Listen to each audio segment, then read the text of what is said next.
All right, this is Sunny Solar Shine. I'm just coming back to you to get into the details of having a solar home. If you're whether you're thinking about having a solar home or you already have a solar home, the purpose of these videos is just to give you more information and a place to ask questions, to be able to get your answers and to have a better experience with installs or to better understand an already existing system.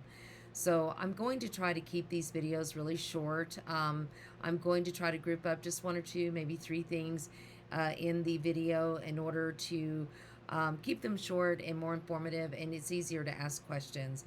Of course, in a situation like this, there are probably a lot of questions, so there are no stupid questions when it comes to solar. The first thing I want to talk to you about is your roof.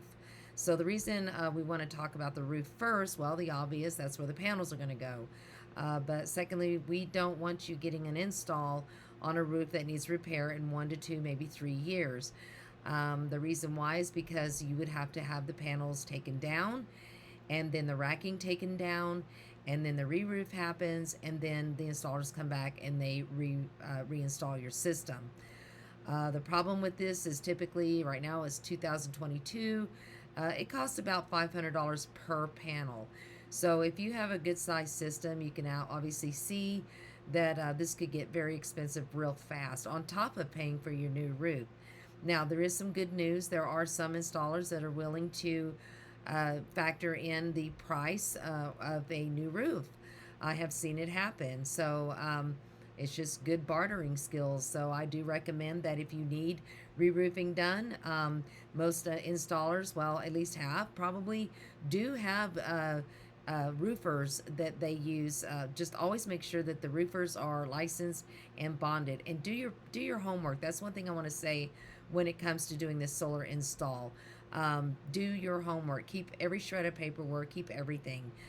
Just because we are talking about your home, we're talking about a lot of money.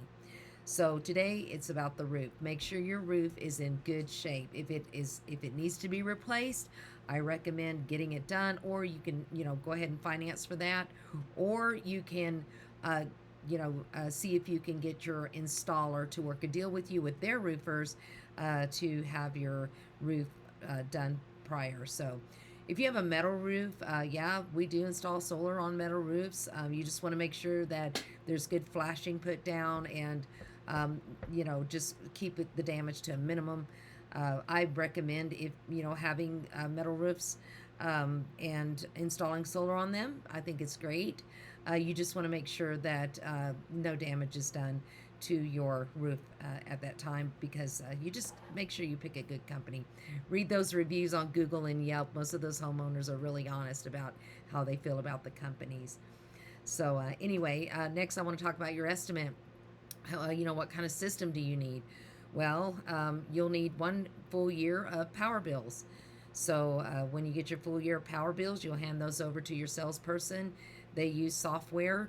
It's actually approved government software. All companies use it if they're licensed. And they'll run those numbers through there along with other things, environmental factors, trees, buildings, dormers on your roof, mountains, anything that can, cause any kind of shading. It'll go by the position of your home. Is it north facing?